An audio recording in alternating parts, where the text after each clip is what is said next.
Hello everyone. सो आज हम P block elements chapter के एजर्शन रीज़न क्वेश्चंस को डिस्कस करेंगे। सो अगेन यहाँ पर काफ़ी सारे क्वेश्चंस हैं जिनको हम डिस्कस करेंगे एंड ये काफ़ी इंपॉर्टेंट चैप्टर भी है फॉर ऑब्जेक्टिव पर्पस। तो इसके एजर्शन रीज़न क्वेश्चंस आज डिस्कस करते हैं। सबसे पहले ऑप्शंस रीड कर लो। ए पार्ट में आपको मिलेगा कि assertion reason both correct statements हैं but reason is also the correct explanation of assertion. B part में कि assertion and reason both correct statements है but reason is not correct explanation of assertion. C option है कि assertion is correct but reason is false and D option में है कि assertion is wrong but reason is true. तो इस सब को लेकर अब हम सारे क्वेश्चंस को सॉल्व करते हैं। सबसे पहला क्वेश्चन देखो, nitrogen has higher ionisation energy than that of oxygen. Yes, ये बिल्कुल सही है, आप इसकी इलेक्ट्रॉनिक कॉन्फ़िगरेशन लिखकर चेक कर सकते हो।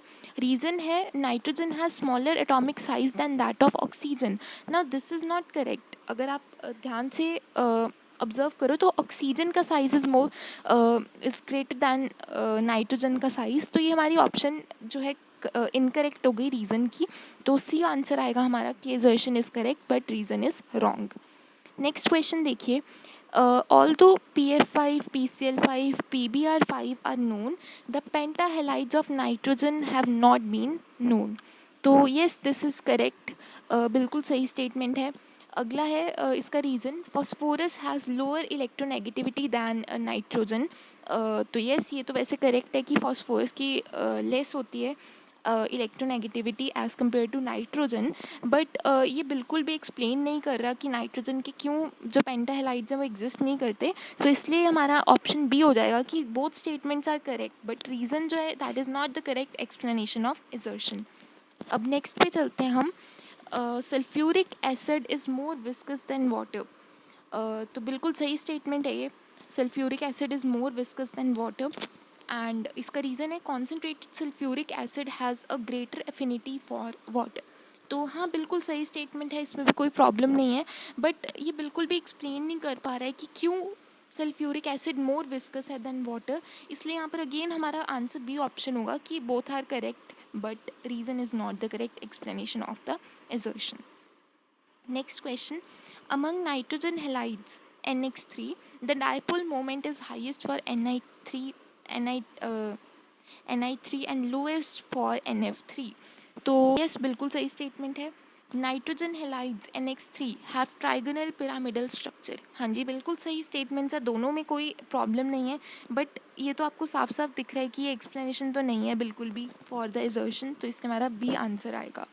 अब चलते हैं नेक्स्ट क्वेश्चन पे। Among the hydrides of nitrogen family BiH3 has the highest boiling point. बिल्कुल सही स्टेटमेंट लिखी है इन्होंने। The boiling point increases down the group because of increase in size. हाँ जी, यही रीज़न है इसका। रीज़न भी सही है, assertion भी सही है और ये करेक्ट एक्सप्लेनेशन भी है। तो यहाँ हमारा आंसर ए ऑप्शन आएगा। अब चलते हैं नेक्स्ट क्वेश्चन पे। That is, nitrogen is unreactive at room temperature but becomes reactive at elevated temperature in presence of a catalyst. तो हाँ, सही है ये बिल्कुल। बहुत अच्छे से स्टेटमेंट सही लिखी हुई है एंड रीज़न है कि in nitrogen molecule there is extensive delocalisation of electrons. हाँ, इसमें भी कोई प्रॉब्लम नहीं है बट आप देखो ये एक्सप्लेन नहीं कर पा रही हमारी assertion को, इसलिए आंसर बी पार्ट आएगा। अब चलते हैं नेक्स्ट क्वेश्चन पे। NO3 negative is planar while NH3 is pyramidal. तो आप कैलकुलेट करो, इसको ड्रॉ करके देखो तो आपका आंसर बिल्कुल सही आने वाला है। N in NO3 negative is sp2 hybridized but in NH3 it is sp3 hybridized. तो ये जैसे मैंने आपको कहा, आप यहाँ पर ड्रॉ करके देखोगे तो ये रीज़न भी करेक्ट निकल के आएगा और ये सही एक्सप्लेनेशन भी हमारे assertion की। तो यहाँ आंसर ए ऑप्शन आएगा। अब चलते हैं अपने नेक्स्ट क्वेश्चन पे। 17th, halogens are coloured. हाँ, सही स्टेटमेंट है। Halogen molecules absorb some wavelength of visible light and electron are prone to higher energy molecular orbitals. हाँ जी, बिल्कुल सही रीज़न है ये। यही रीज़न है कि हेलोजन्स में कलर्स क्यों आते हैं। यस, इसमें ए आंसर आ जाएगा। Both are true and reason correct explanation of assertion. अब चलते हैं नेक्स्ट क्वेश्चन पे। Ozone reacts with BaO2 to give BaO। तो यस, सही है। अगर हम BaO2 प्लस O3 करें तो हमारे पास यस BaO ही आएगा। रीज़न है ozone acts as an oxidising agent in this reaction. So this is not correct. यहाँ पर ऑक्सीडाइज तो वो नहीं करता, इट रिड्यूसेस, इसलिए हमारा जो रीज़न है वो करेक्ट हो, रीज़न जो है वो फॉल्स हो जाएगा एंड असर्शन करेक्ट हो जाएगा। सो हमारा आंसर सी ऑप्शन आएगा।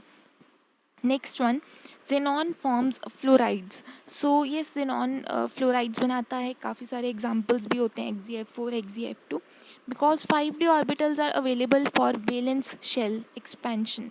सो सही बात कही है इन्होंने, बट ये रीज़न नहीं है कि क्यों वो फ्लोराइड्स बनाता है। सो इसलिए यहाँ पर बी ऑप्शन आंसर आएगा। नेक्स्ट क्वेश्चन देखो, Cl2 gas bleaches the articles permanently. हाँ सही बात है, Cl2 is a strong reducing agent, नहीं ये ऑक्सीडाइजिंग एजेंट होता है, बहुत स्ट्रॉन्ग ऑक्सीडाइजिंग एजेंट, इसलिए रीज़न फॉल्स हो गया है, एजर्शन ट्रू है, सो सी आंसर आएगा। अब चलते हैं नेक्स्ट पे, द मेल्टिंग पॉइंट और boiling point of noble gases are quite high. नहीं, दैट इज़ क्वाइट लो, तो इसलिए हमारी स्टेटमेंट गलत हो गई है। तो ये यहाँ पर डी आंसर आएगा, क्योंकि हमारा एजर्शन ही फॉल्स हो गया, तो हमें आगे पढ़ने की कोई ज़रूरत है नहीं। अब चलते नेक्स्ट क्वेश्चन पे, एंड दैट इज़ कि HOF bond angle in HFO is higher than HOCl bond angle in HClO। तो आप इसे एक बार ड्रॉ करके देखना एंड अच्छे से इसको समझना, तो आपको पता चलेगा कि ये बिल्कुल इनकरेक्ट स्टेटमेंट है। ठीक है, इसमें बिल्कुल भी सही नहीं है ये, तो आप इसको एक बार ड्रॉ ज़रूर करके देखना, इसका बॉन्ड एंगल कंपेयर करना, फिर आपको पता चल जाएगा कि ये फॉल्स स्टेटमेंट है, इसलिए हमारा आंसर डी हो जाएगा। अब चलते हैं नेक्स्ट पर, SF6 can not be hydrolysed but SF4 can be. यह सही बात है। रीज़न क्या है, 6 fluorine atoms in SF6 prevent the attack of H2O on sulphur atom of SF6। बिल्कुल सही रीज़न है एंड बिल्कुल सही एक्सप्लेनेशन भी है कि क्यों SF6 हाइड्रोलाइज नहीं किया जा सकता। तो बिल्कुल यहाँ पर हमारा आंसर ए ऑप्शन होने वाला है। अब चलते हैं नेक्स्ट पर, कैरोज acid has sulphur atom in +6 oxidation state. Yes बिल्कुल सही, आप एक बार कैरोज एसिड को ड्रॉ करके देखना, तो वहाँ पर आपकी +6 ऑक्सीडेशन स्टेट ही आएगी। कैरोज acid contains 1 peroxo O2 2 negative group. तो यस बिल्कुल सही है एंड यही हमारा आंसर है, इसी कारण से हमारे पास +6 ऑक्सीडेशन स्टेट आती है। इसका जब आप फिगर ड्रॉ करोगे तो आपको बेटर समझ आएगा। यहाँ पर हमारा आंसर ए हो जाएगा, बिल्कुल सही एक्सप्लेनेशन है। Last question, both rhombic and monoclinic sulfur exist as S8 but oxygen exists as O2। बिल्कुल सही बात लिखी है। Oxygen forms p-pi multiple bond due to small size and small bond length, but p-pi bond is not possible in sulfur। yes बिल्कुल सही बात है and यही इसका रीज़न भी है जो हमारा एजर्शन है, इसलिए हमारा आंसर यहाँ पर ए ऑप्शन होगा।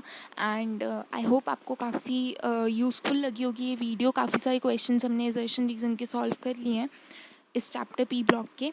सो keep practising, keep learning and I will see you all in the next video. Till then, good bye.